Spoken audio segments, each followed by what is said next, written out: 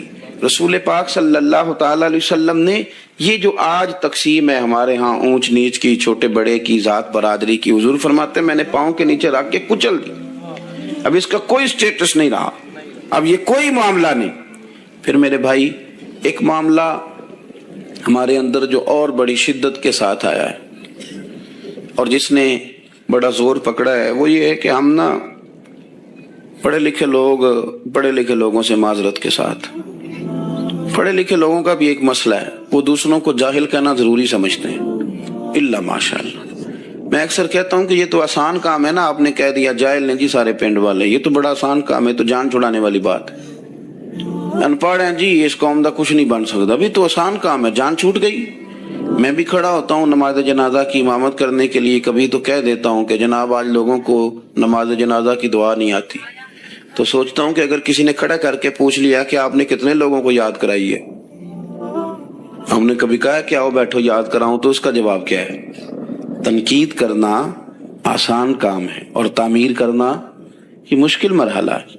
عزیز دوست، ہمارے ہاں نا ان پڑھ بندے کے ساتھ اور اس بندے کے ساتھ جس کی سوچیں محدود ہیں، ہمارا رویہ اتنا تلخ ہوتا ہے۔ بھائی مزہ تو تب آتا ہے نا جب آپ کو کچھ لوگ کہتے ہیں میں اچھے کے ساتھ اچھا ہوں، تو اچھے کے ساتھ تو ساری دنیا اچھی ہوتی ہے، آپ نے اس میں کیا کمال کیا؟ ترجیح آخرت کو، اللہ کی ذات کو۔ ہماری آخرت کس طرح ٹھیک ہو سکتی ہے، آخرت میں کامیاب کس طرح ہو سکتے ہیں، آخرت میں اللہ تعالیٰ کی رضا کیسے پا سکتے ہیں، اس کو ترجیح دینی چاہیے۔ نبی پاک صلی اللہ تعالیٰ علیہ وسلم کے بہت سارے صحابہ بڑی شانوں والے، ایک صحابی کا ہم آج ذکر کرنے جا رہے ہیں جن کا نام ہے حضرت ابو ذر غفاری رضی اللہ تعالیٰ۔ ہمارے صوفیاء تصوف میں ایک جملہ بولتے ہیں کہ تیرا تو فقر ابو ذر ہے، یعنی جن کو صحیح درویش کہتے ہیں نا، صحیح درویش۔ مولا علی شیر خدا رضی اللہ تعالیٰ عنہ فرمایا کرتے دو ہی تو بندے ہیں جو رب کے رستے میں کسی شے کی پرواہ نہیں کرتے۔ حضور کون سے؟ فرمایا ابو ذر غفاری ہے اور دوسرے علی المرتضیٰ ہے۔ مولا علی فرمایا کرتے یہ نا مسلمانوں میں سے چوتھے یا پانچویں مسلمان ہیں۔ شروع سے ایک سلیم الطبع آدمی، کچھ لوگ طبعاً بڑے نفیس ہوتے ہیں، طبعاً ہی اللہ کی طرف سے شروع سے ہی۔ ان کا جو قبیلہ تھا بنو غفار، وہ راہزنی کرتا تھا، لوگوں کو لوٹ لیتا تھا۔ شروع میں یہ کام کیا، لیکن جب کچھ لوگوں کی چیخیں کانوں میں گئیں تو چھوڑ دیا، فرمایا نہیں یار طبیعت نہیں مانتی۔ اور نبی پاک کا کلمہ پڑھنے سے پہلے ہی بتوں کی پوجا چھوڑ کے رب کی عبادت شروع کر دی۔ لوگ پوچھا کرتے تھے آپ عبادت تو کرتے تھے پر منہ کدھر کرتے تھے؟ فرماتے تھے جدھر وہ کرا لیتا تھا کر لیتے تھے۔ کسی نے انہیں بتایا کہ مکے میں ایک شخص ہیں جنہوں نے اعلان نبوت کیا ہے، آپ کی طرح کی باتیں کرتے ہیں۔ انہوں نے اپنے بھائی کو بھیجا، ان کا نام انیس تھا، پتہ کر کے واپس آئے، بھائی کہنے لگے ابو ذر، ان کا نام جندب ہے، اصل میں ذر ان کے بیٹے کا نام ہے اور کنیت سے زیادہ معروف ہیں، ابو ذر غفاری کہلاتے۔ فرماتے ہیں کہ بھائی نے آ کے بتایا کہ وہ نیکی کا حکم دیتے ہیں، برے کاموں سے منع کرتے ہیں، صلہ رحمی کا پیغام دیتے ہیں، لیکن لوگ سارے مخالف ہیں۔ یہ چیز بھی بڑی کاؤنٹ ہوتی ہے، اسے نہ کاؤنٹ کیا کریں۔ لوگوں کی ترجیحات بدلتی ہیں، صبح کچھ، دوپہر کچھ، شام کچھ، اسے نہ کاؤنٹ کریں۔ انہوں نے اس بات کو کاؤنٹ کر کے بتایا کہ لوگ ان کے جو ہیں نا وہ مخالف ہیں سارے۔ تو حضرت ابو ذر غفاری کہنے لگے مجھے تسلی نہیں ہوئی، میں خود جا کے پتہ کروں گا۔ کہتے ہیں مکہ شریف آیا تو کسی ایسے آدمی سے پوچھ بیٹھا، میں تو کچھ اور سمجھا تھا، وہ کچھ اور نکلا۔ مکے والوں نے بڑا مارا۔ مکے پہنچ کے پہلی جو چیز ملی وہ مار کھانے کی تھی۔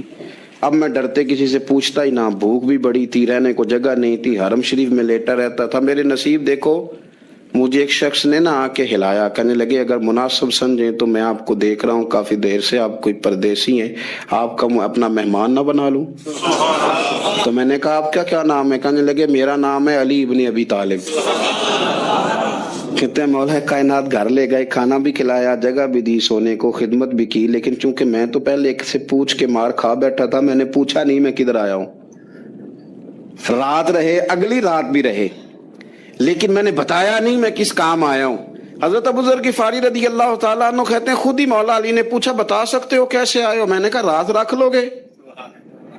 فرمایا بڑا کشادہ سینہ دیا رب نے مجھے، تو بات تو کر، کہنے لگے یار میں تو محمد مصطفیٰ کی زیارت کرنے آیا صلی اللہ تعالی علیہ وسلم۔ یہ بے نیاز لوگوں میں سے ہیں حضرت سیدنا ابو ذر غفاری۔ میں حضور کی زیارت کے لیے، حضرت علی کہنے لگے سویرے لے چلوں گا۔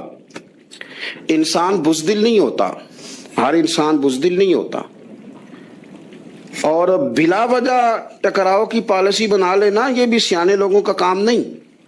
حکمت کے تقاضوں کے مطابق چلنا یہ بھی دلیر لوگوں کا ہی کام ہوتا ہے۔ حضرت مولا علی کہنے لگے صبح لے کے چلوں گا، پر حالات ٹھیک نہیں، شرارتی لوگ ہر جگہ ہوتے ہیں، اگر کوئی شرارتیوں کا ٹولہ ملا نا جو کھڑا ہوگا جاسوسی کرنے کے لیے کہ حضور کی طرف کون کون جا رہا ہے، تو میں نیچے جھکوں گا جوتے کا تسمہ ٹھیک کرنے کے لیے، لیکن آپ نے نہیں کھڑے ہونا، آپ نے چلتے رہنا ہے تاکہ کسی کو شک نہ ہو۔ کہتے ہیں اس ترتیب سے حضرت علی مجھے لے کے گئے، میں حضور کی بارگاہ میں پہنچا۔ مولا علی کہتے ہیں بڑے بڑے لوگ سوال کرتے تھے، پر یہ شروع سے سلیم الطبع تھے، مجھے کہہ لینے دینا، جنہوں نے ماننا ہوتا ہے وہ لمبے سوال کرتے ہی نہیں۔ مان جو لیا تو لمبے سوالوں کی ضرورت ہی کوئی نہیں۔ کہتے ہیں لوگ بڑے بڑے سوال کرتے تھے، پر ابو ذر نے 2-3 باتیں ہی پوچھی اور آگے جا کے کہنے لگے حضور ہاتھ بڑھائیں مجھے کلمہ پڑھائیں۔ نبی پاک صلی اللہ علیہ وسلم نے کلمہ پڑھایا، فرمایا باہر جا کے نا ابھی ذکر کرنا کہ تم مسلمان ہو گیا، یہ ماریں گے۔ عرض کی حضور انہیں مارنے دے، میں آیا بھی مار کھا نہیں ہوں، انہیں مارنے دے نا۔ پڑا فلک کو کبھی دل جلوں سے کام نہیں، داغ دلوی نے کہا تھا پڑا فلک کو کبھی دل جلوں سے کام نہیں، اور جلا کے راکھ نہ کر دوں تو داغ نام نہیں۔ ماری تو کھانے آئے ہیں، مارنے دیں، کرنے دیں زہر جتنا لگانا ہے لگانے دیں۔ باہر جا کے اعلان کیا، مکے والوں نے مارا، اتنا مارا کہ بے ہوش ہو گئے۔ پھر کسی نے بتایا کہ تم نے گزرنا بھی ہے ان کے علاقے سے، بنو غفار سے، پھر ان کا پتہ بھی ہے یہ لوگ بڑے سخت ہیں، پھر چھوڑا۔ تب ان بڑے جلالی تھے، زاہد مزاج تھے، فرماتے تھے کہ جو تمہاری ضرورت سے زیادہ ہے وہ سارا صدقہ کرو۔ کنز کے معاملے میں ان کا رویہ یہ تھا، صرف حضرت صدیق اکبر کو کچھ نہیں کہا انہوں نے، باقی حضرت عمر جیسے آدمی کو بھی کھڑا کر کے کہہ لیتے تھے یہ مال کیوں رکھا ہوا ہے خزانے میں، بانٹتے کیوں نہیں سارا؟ اور جناب عثمان غنی رضی اللہ تعالیٰ عنہ کے ساتھ تو باقاعدہ کئی دفعہ اس موضوع پر گفتگو کی۔ وہ کہتے تھے کہ جب اللہ کہتا ہے قرآن میں کہ مال دولت جمع نہیں کرنی، تو وہ جو لوگ تھے وہ بھی بڑی شانوں والے تھے، وہ کہتے تھے کہ اللہ نے جب زکوٰۃ فرض کی تو مال جمع ہوتا ہے تو زکوٰۃ فرض ہوتی ہے نا، جب فطرانے کا کہا تو مال ہوتا ہے تو فطرانہ آتا ہے نا۔ تو آپ جو کہہ رہے ہیں وہ ٹھیک ہے، پر آپ اعلیٰ بات کر رہے ہیں تقوی کی، سارا بانٹو۔ تو حضرت ابو ذر غفاری کہتے تھے چلو ٹھیک ہے تمہاری بھی بات مان لیتا ہوں، پر یہ بتاؤ مدینے والے کا اپنا طریقہ کیا ہے؟ کہ بھائی حضور کا طریقہ تو وہی ہے جو آپ بتا رہے ہیں۔ تو فرمانے لگے پھر اس رستے نہ چلیں جو رستہ مدینے والے رسول کا ہے۔ اللہم صل علی سیدنا و مولانا محمد، اللہم صل علی سیدنا و مولانا محمد۔ اللہ کے شیر حیدر کرار پر درود، اللہ کے شیر حیدر کرار پر درود، اللہ کے شیر حیدر کرار پر درود، حضرت حسن حسین کے کردار پر درود، اللہم صل علی سیدنا و مولانا محمد وعلی سیدنا علی و سیدتنا فاطمہ و سیدتنا زینب و سیدنا حسن و سیدنا حسین وعلی آلہ وصحبه وبارك وسلم.